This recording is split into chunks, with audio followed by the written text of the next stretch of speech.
Good afternoon, everyone. I think some folks will still be kind of making their way in, but if you've never been to an MAEP artist talk before, good news, it's pretty casual. So, so please forgive us as people do make their way around our fountain court, no longer with fountain. Um, we pulled it, dare I say, and let out a little secret. We have Anish Kapoor coming to the Minneapolis Institute of Art this fall. So keep your ears to the ground and eyes on social as we start to launch and roll out the marketing for Anish Kapoor.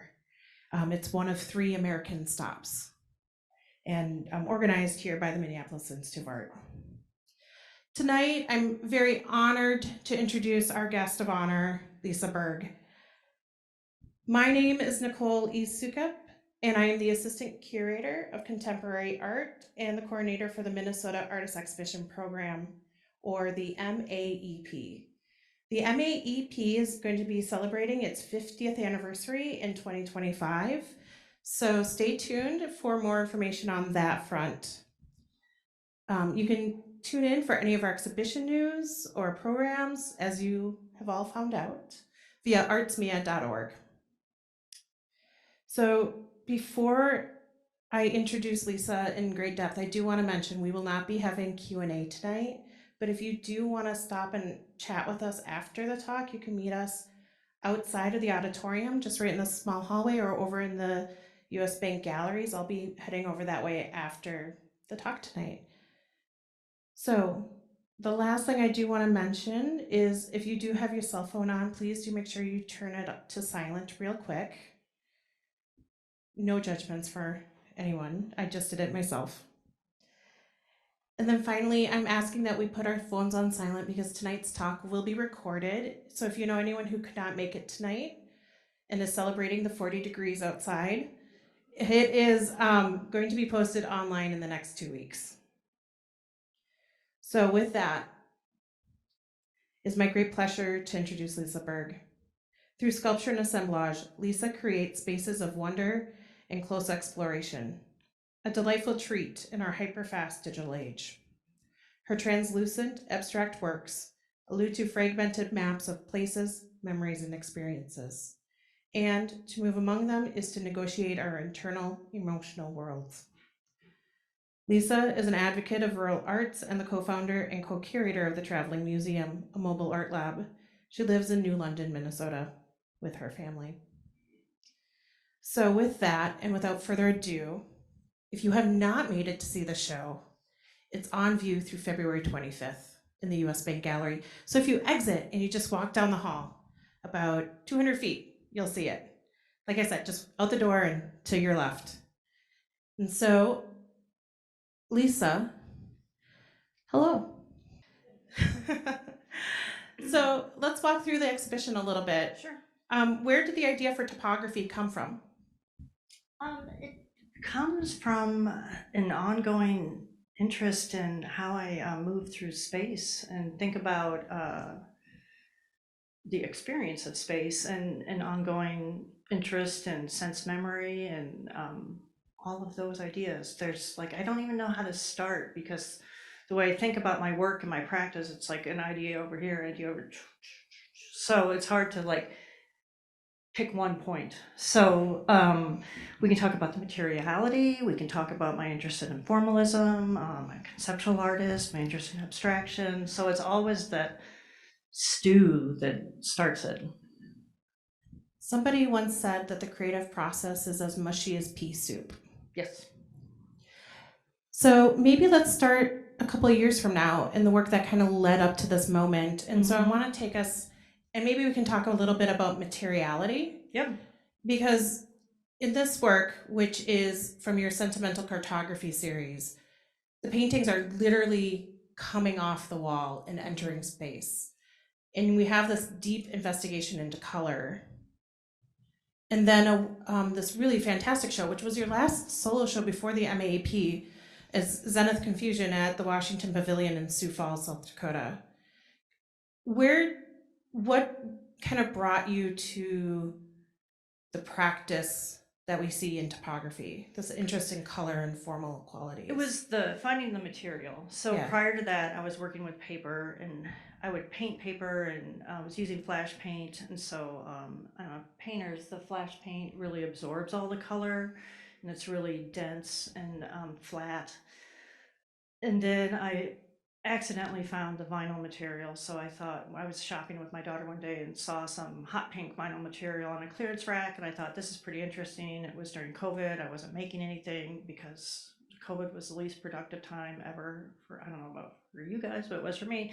So I just started making things without, I didn't have a deadline. I didn't have a purpose. And usually I'm a pretty busy person, so I make work because I have deadlines. So that's sort of how the vinyl came across. And what it was doing was, um, I was always treating the paper as almost like a textile. And I was exploring the color and using it as a substrate and using it as an object. And so it was all of those things. They were paintings, they were objects, they were very present tense. And then the vinyl added a light that I could never figure out with the paper. So that's sort of how the vinyl came about. And then it's been a learning curve because it's a really, um, it's not a great, easy material to work with. You can really screw it up quickly. Vinyl is really difficult. I mean, even just handling it, it can sag, you can mark it, you can scuff it. But I think this investigation in light, I wonder if we could peel that back a little bit, no pun intended here, as we look at your 2017 exhibition, Sojourn, at the Rochester Art Center. You, in our conversations leading up to the exhibition and the years I've known you, you've discussed this real deep interest and engagement. And even as we were sitting here, we were talking about the importance of Sojourn as a body of work for you. What is that importance in, say, a work where the strips of paper and paint are coming off the wall? Well, I'm always interested in a tension, a conceptual tension, a formal tension. I like when things almost touch or are almost going to fall. So that's this provisional act that I like, this haphazard, but at the same time, it's heavily rehearsed. And then Sojourn was like all the spaces. I never just want to, I don't make things and say it'll go in any white cube, although I feel like I make things for white cubes. But I want people to be aware of the space they're in because I think spaces are really cool, whether they're outdoor or indoor. And so I'm always trying to get people to notice the space, whether they are actively noticing it or just being forced to move around it. It's always this idea I have where who's the actor? Is the artwork the actor? It's on the pedestal, it's on the platform, and we all look at it, it performs, or are we the actors and the artwork is the um, audience and it's watching us move around it? So it's that kind of animation and activation that I want people to do. I approach the way I view the world, the way I make art really visceral and sensually. So I want people to kind of mimic that experience. I think it's kind of interesting that we're having this conversation just a day or a couple days after the great minimalist Carl Andre passed away, because Michael Fried wrote about Andre's work, for those who aren't art nerds like myself. He wrote about Michael Fried critiqued Michael critiqued Carl because his work was too theatrical. It made you aware of your presence as a viewer. It wasn't cerebral enough. And it feels like your work is in keeping with that dialogue of constant hyper awareness and also the lack of awareness. So calling to attention, calling to presence. And so I'm wondering if we can bring it back to topography then and your plastic paintings. Yeah. So in our conversations, you had discussed that this investigation with light and painting with light started when you were a photographer, but really this interest in sewing and technique and minimalism really came out of who you studied with in grad school. Yes. Yes. I studied with Consuela Underwood, who is a textile artist. So she was on my graduate committee. I also studied with Sam Richardson, who was a Bay Area conceptual artist who is now deceased, but he made sculptures, he did installation work, and then David Kimball Anderson, who's still living and working artist, and he makes like pretty typical bronze storytelling kind of object-based sculptures. So Consuelo, I don't know if she ever taught me technique, because I mean she's really good. Yeah.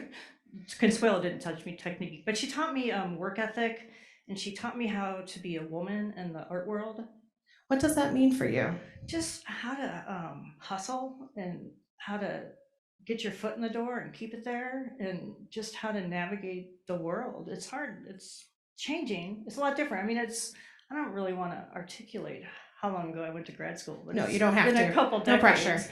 So Consuelo's really, for those of you who don't know her, she's a Latina artist. She does a lot of work on immigration, and she's kind of having a moment now. Yes. And so, and she's very earthy, and she's very, she just was a good person that would get me out of the mindset of over pontificating, which Yeah. happens a lot in grad school. Yes. No judgment, but Yeah. yes. So I think this kind of language of textile work and craft, like working with your hands and sculpture, is really evident in, say, even these works, these plastic paintings. And I think it's fascinating. There's the old adage about photography that you're painting with light, you're drawing with light. Do you feel like you're still painting with light? I feel like I'm sculpting. I feel like I'm drawing. I feel like I'm sewing. I don't feel like I'm making images, but I studied photography. I was never the kid that took art in high school. I wasn't studying art in college. I was studying anthropology. I had to take an art course. I thought it was kind of fun. I had to take like a 2D design class or something. And so then I said, oh, that was really fun. I think I'm going to take a photography course. And then I had a BFA in printmaking and photography, and then I had a master's degree in sculpture. I mean, it was not that quickly, but after that one photography class, I just became an artist. And so the language of photography, and I worked with a square format. I used black and white film. So it's how I learned to make a composition. I never, because I wasn't an art person, so it's how I thought. I was always looking for light. I was always looking for textures and visual tension. So I think if we were to dig up some old photographs when I made as a kid, the language would be the same, essentially. So one of the things that, I mean, that's so interesting to me, this lifelong, unknowing, lifelong investigation. Mm-hmm. And also, if I could just pause, it's always one art class that just gets you. Oh, it does. Yeah.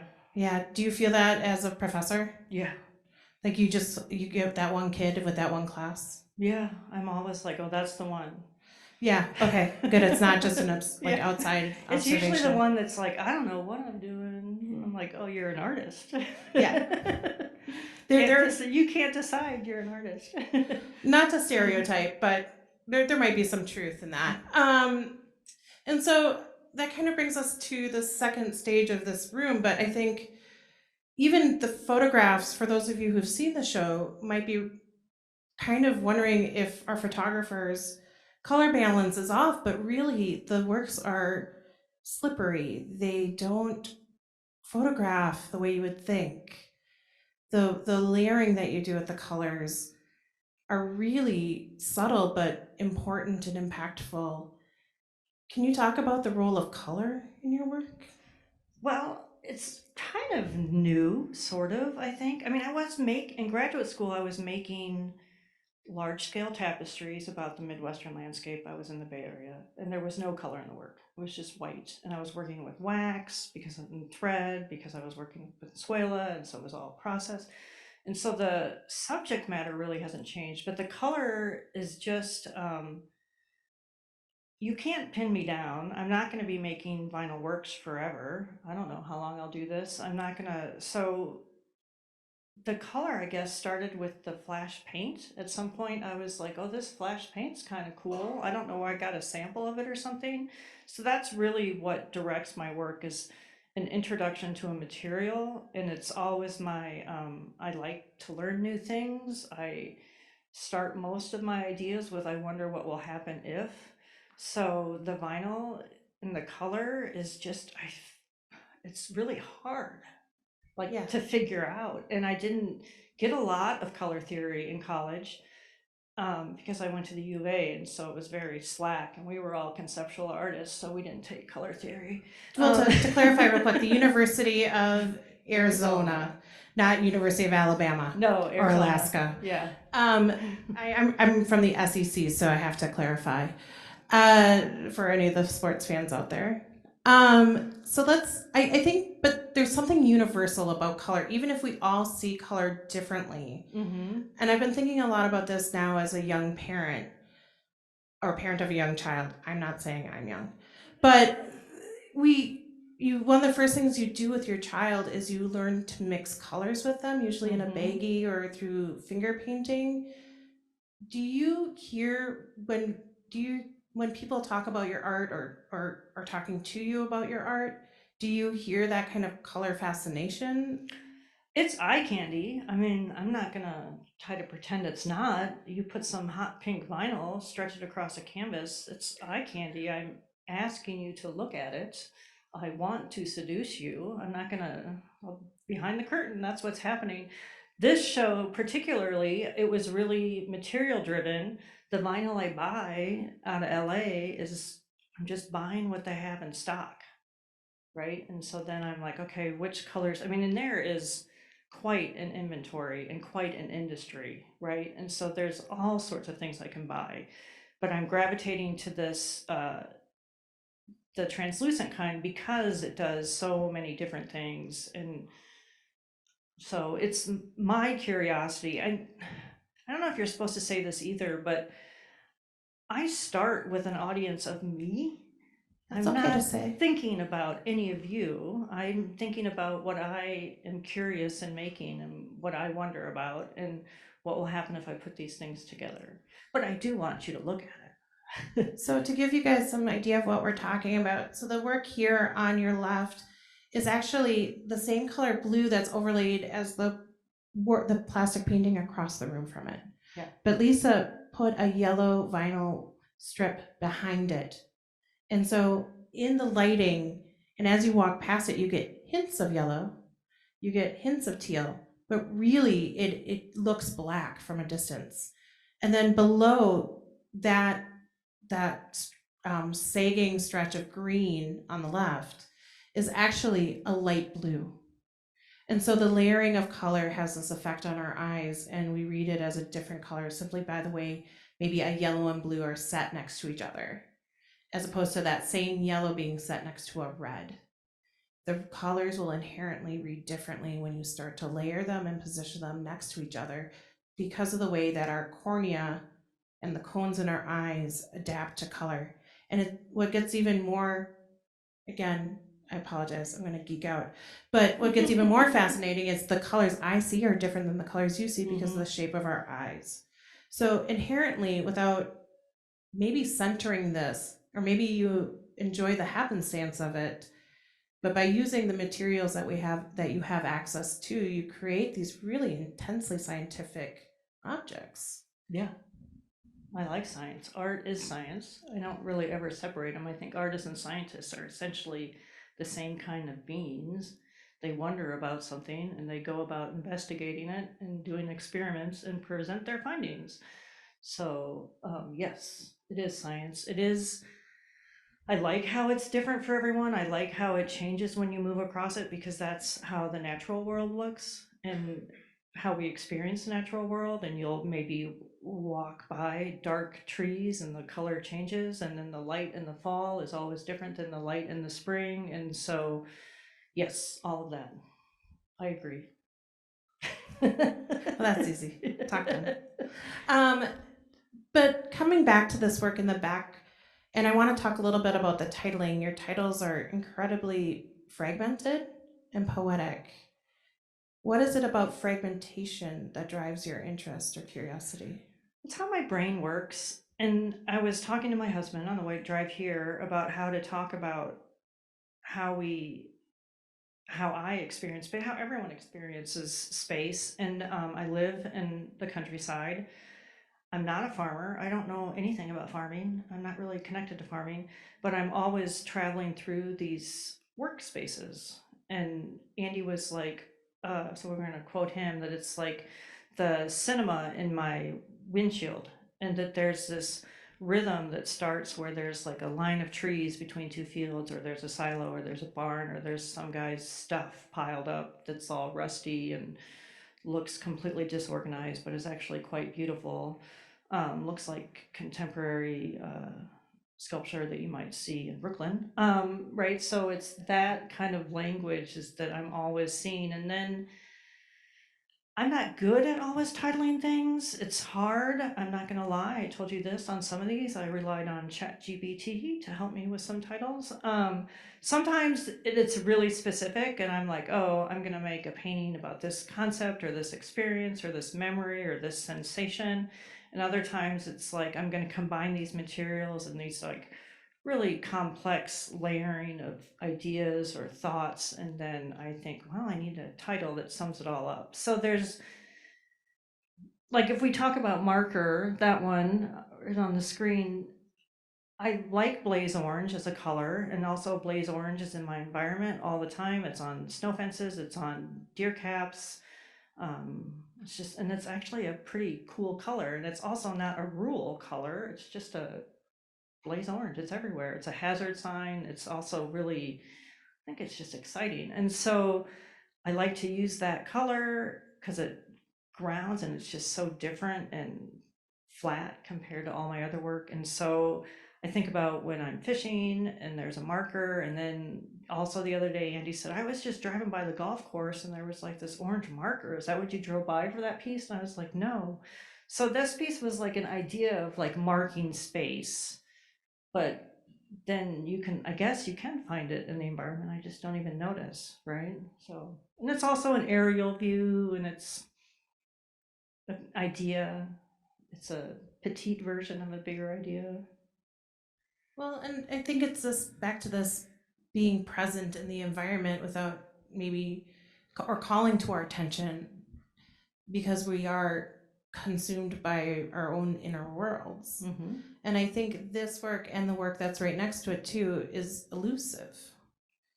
It shifts, it changes as you walk around it. It has to be experienced. And I think the titles are, would you say that the titles are grounding for the work, or do you think they work? I think they're both. I think sometimes they ground the work, sometimes they give you a pathway in, and then sometimes maybe they make you ask more questions. It shifts for me. What makes it shift? The way I'm functioning the title. Like sometimes I have like, this is a very specific, I want someone to have a path in, or maybe there's something that I want people to consider.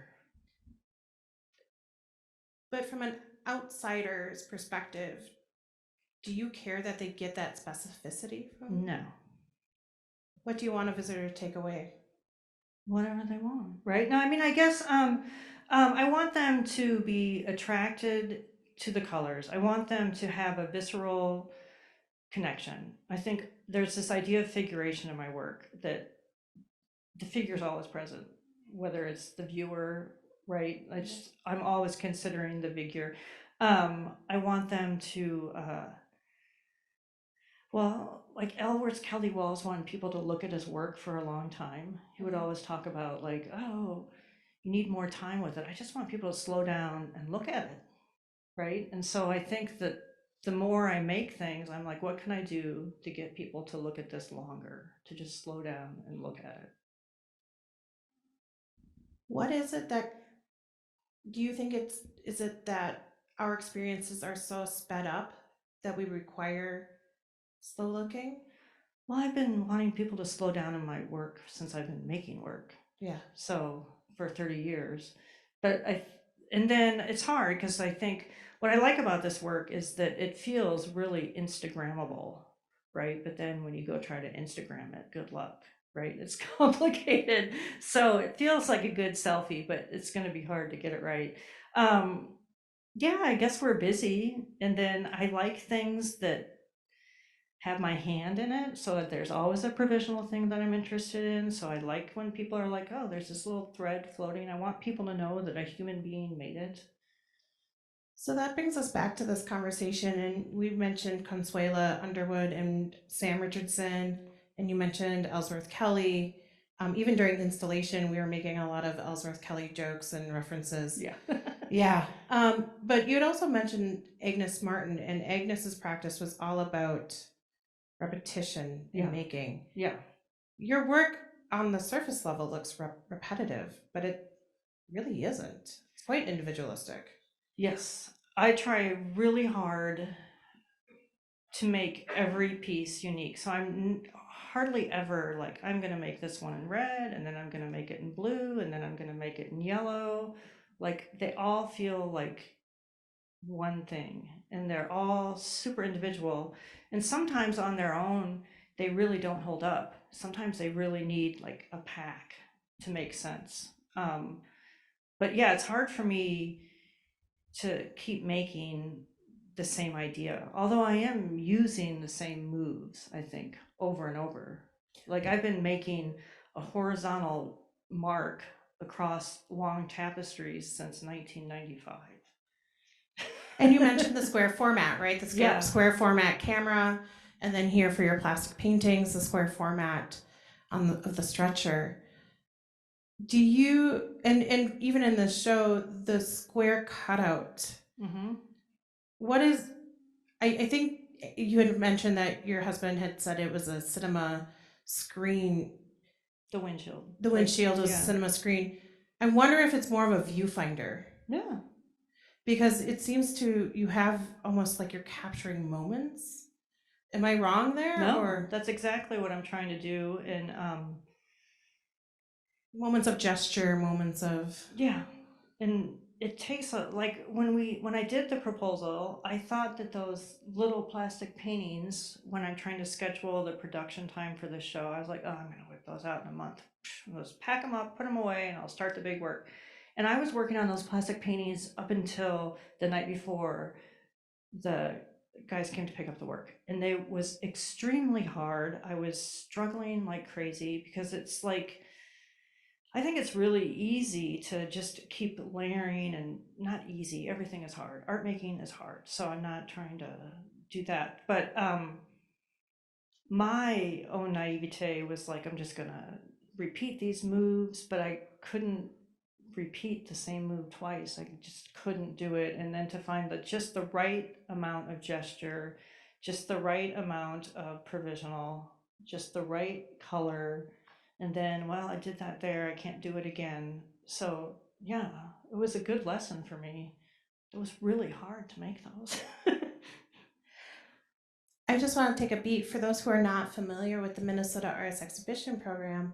The program is a juried art exhibition. And so all we have about 50 artists who apply every round, 40 to 50, and a panel of 7 artists who are elected to the panel once a year selects one application per open call. Artists receive $13,500 to produce a body of work in less than 10 months, because the open call is about a year in advance of the exhibition. And then it takes about a month for the panel to review everything, for us to get together, make a decision. And then the museum bureaucracy takes place. And it takes us about a month to get the contract validated and signed and routed and countersigned. And so by the time payment comes through, it can be 10 months, 9 months until the exhibition's opening date. To give you some comparison, um, a show this size at any other museum, the scale would be in production for about a year and a half to 3 years. And that's with loaned works, works that are coming either from other institutions, works that are typically created. Even for works and exhibitions that are smaller, we're not working less than a year as a curator and artist.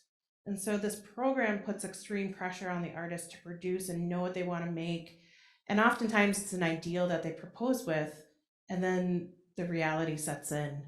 And so when Lisa said she was creating this time frame, that's kind of what she was referring to.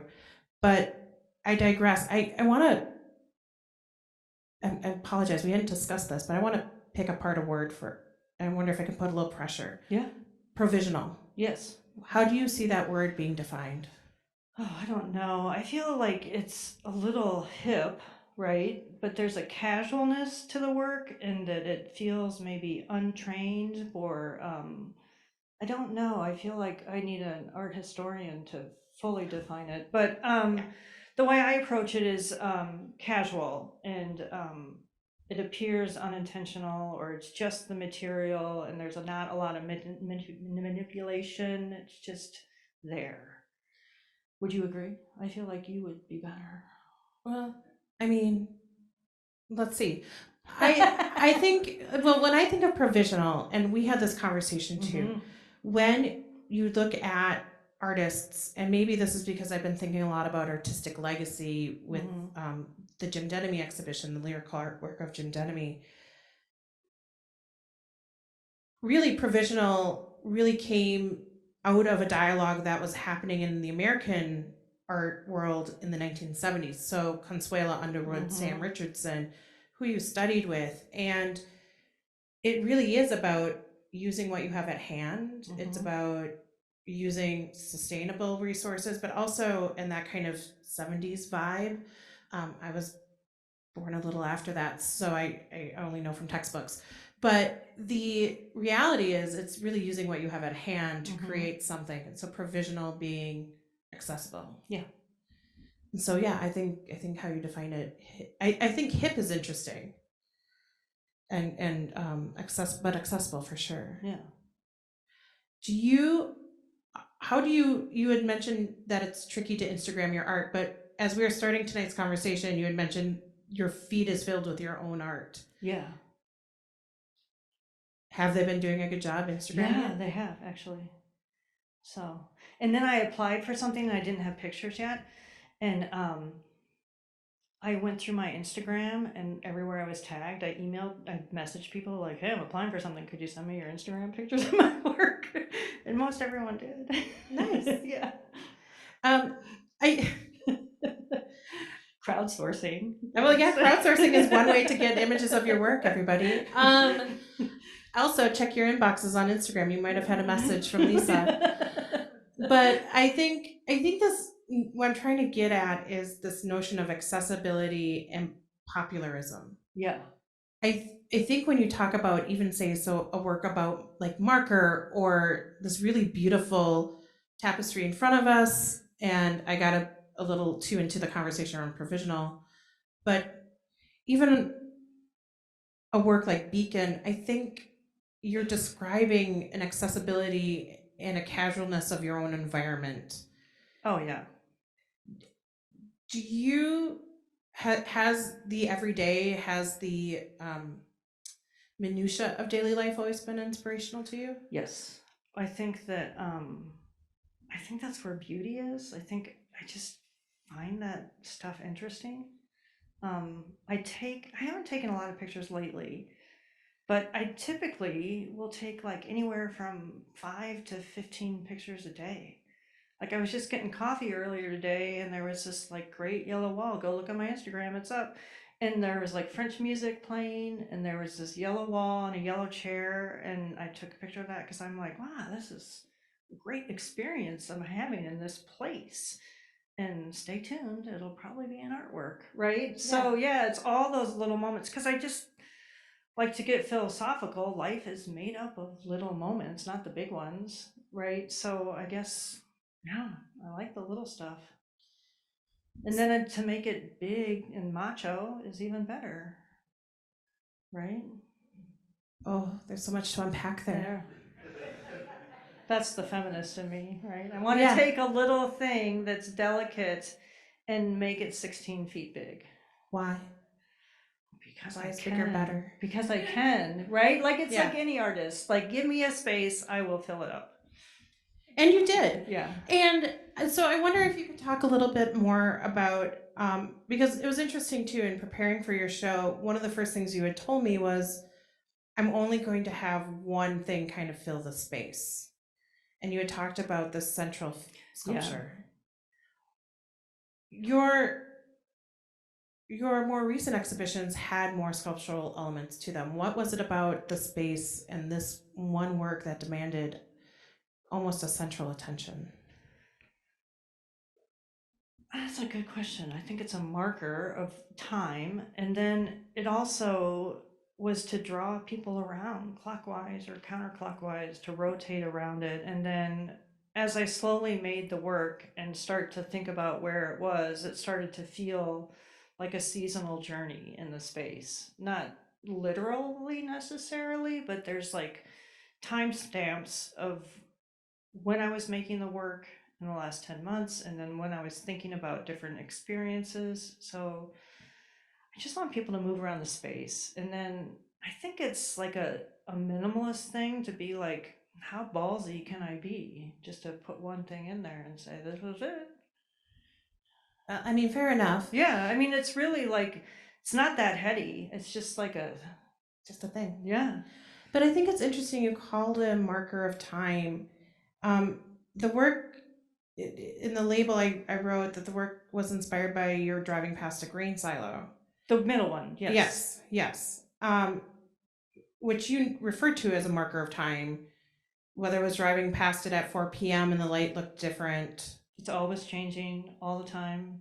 even though it's just a big gray box.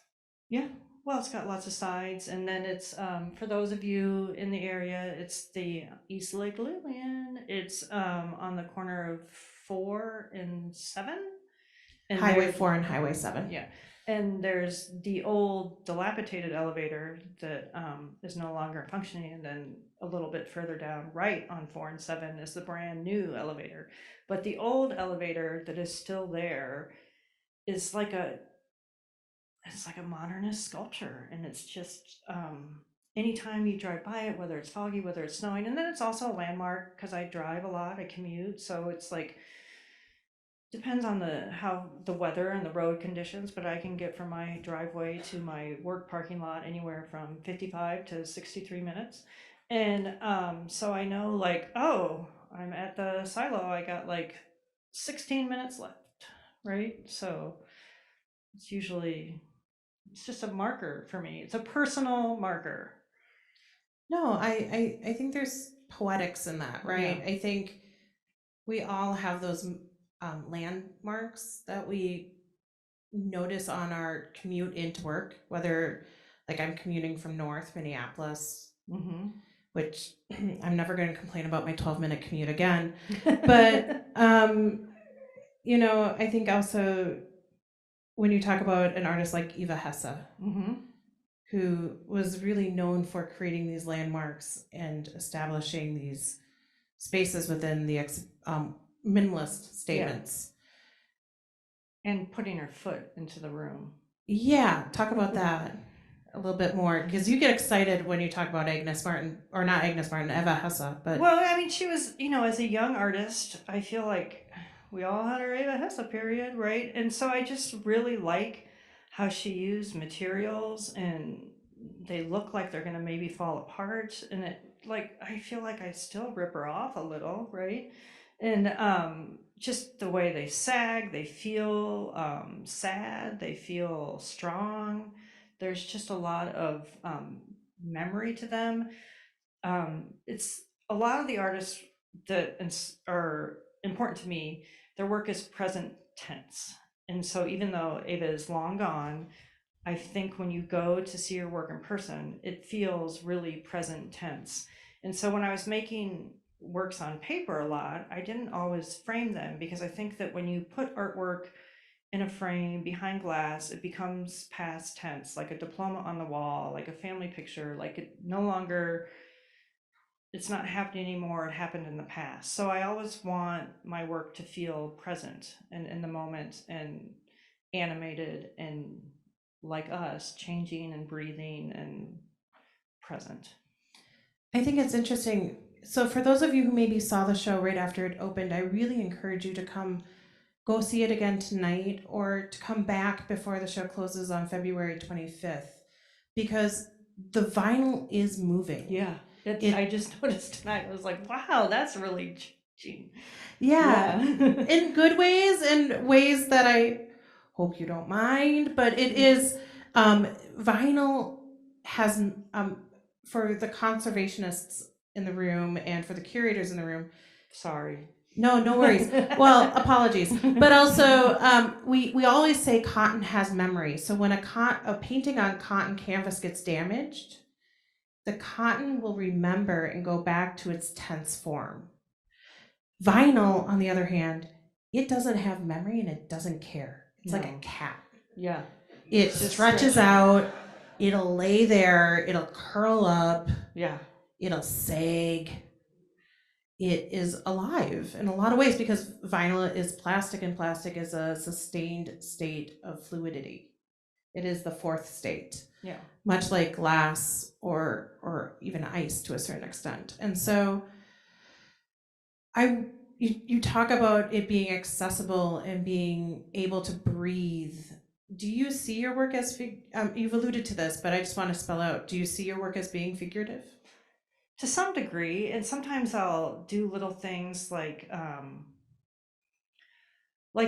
make something the height of myself or someone in my family, or just, and I don't know, it's like a behind the curtain thing, and I don't always tell people, but I'll be like, oh, this is 6'2", like my husband, this is 5'10", this is five, right? So and that's like an internal thing that I think about. But yeah, I think it's always figurative, and I think I'm always interested in the tapestries. I don't think I'll ever let go of making tapestries, because there's the experience of standing in front of them, and it's just such a long history, and it's so weighted, and you can go so many different ways with it. But yeah, they feel like humans or animals or biomorphic. They're not static. So we have just a few minutes left in our conversation tonight. And I'm wondering, when I talk to artists during an exhibition or after an exhibition, they point to one or two works that are clear markers of where the work is going next for them. Have you been able to identify those landmarks, those markers, since creating the work for topography? The tapestries, well, I learned a lot about working with this material, and I keep learning more about sewing in a very unorthodox, low skill kind of way, but at the same time developing a craft. And so the tapestries, I think, are the way I want to keep going. Like that, I already have like 10 ideas for something I want to make. Always like to make large sculptures. So if anyone will ever, like, we have a room, I'm going to be like, well, I'm going to make a big sculpture. And then the plastic paintings, I mean, yeah, they're okay. There's like moves within them, and they're seductive. I don't know how many more I need to make, because I've made like, I don't know, maybe 100, and I'm like, yeah, I got that out of my system. So right, so that's sort of how I work. I'm not going to make plastic paintings for the rest of my life. I have a good inventory, and usually what happens with my work is when I get to that cycle where I don't need to make any more plastic paintings, I'll go through and just reuse the material or throw them away and like pick out the best 10. And then that's what I'll save and then try to sell from there or whatever. So I'm always practicing. Even if I show it at the Minneapolis Institute of Art, some of this work might still just be practicing. It's interesting. You've a couple of times tonight you've discussed the show as learning lessons and practice. And you're an educator. You teach at and have taught at several different regional institutions. What is the role of education for you in your art practice beyond making ends meet or? Well, I mean, I was trained in that tradition, so I feel like, I mean, it's weird. It's a weird time in higher education. It's a little dicey. That's like another 3-hour talk, but it's how I became an artist. It's how I learned to communicate, and I couldn't imagine being an artist without higher education. I know a lot of people do it, but I needed that support, and I needed that confidence, and I just needed that. I was never going to be able to someone that was going to be able to become an artist without formal education. I needed that. A lot of people need that. So I think that's the role in education. Some people don't, and that's fine, but some people do. And I heavily needed an MFA program. I don't think I would be here without the rigor of a graduate program. Has that rigor extended now to the present day? Because you talk about it as practice, as drafts. Yes. Well, I think an artist is a lifelong practice, like a lot of things. Lawyers practice, so that means they continue to do it. Doctors practice, they're continually learning and gathering new ideas and new theories from previous observations. So, yes, I think that I will always be practicing art. I think so much of your work is poetic, ephemeral, fleeting, and really celebrates the exact opposite of the rigor that you discuss your practice with. Do you find tension in that? In the Is that part of these tensions that you enjoy exploring? I work really hard to make it look fleeting. Yeah. Yeah. And that's valid. And I think maybe I don't So, I have other questions, but I think that is a perfect place to kind of conclude for right now. Do you have anything else you would like to add? I would like to thank you and the Minneapolis Institute of Art. It's been Minnesota is a really, its winters are tough, but the supports for artists here is profound, and I would not have a career as I think as the one that I do without the support of Minnesota institutions that have long supported my work and my research and my practice. Well, thank you, Lisa. And as I noted at the beginning, just to close us out tonight, we are not going to have audience questions, but we encourage you to come find us out right after the talk. I ask that you meet us outside of the auditorium because this is only 3 feet. And even though the crowd is quite intimate tonight, it feels very fast. And so, just to help us and to help our staff, we just ask that you just meet us right outside the doors or come find us in the US Bank Gallery. And we really hope that you make it safe home tonight and enjoy your time here at the Minneapolis Institute of Art. So thank you all, because as Lisa noted, her work is here to be experienced by all of you. So thank you. Good night.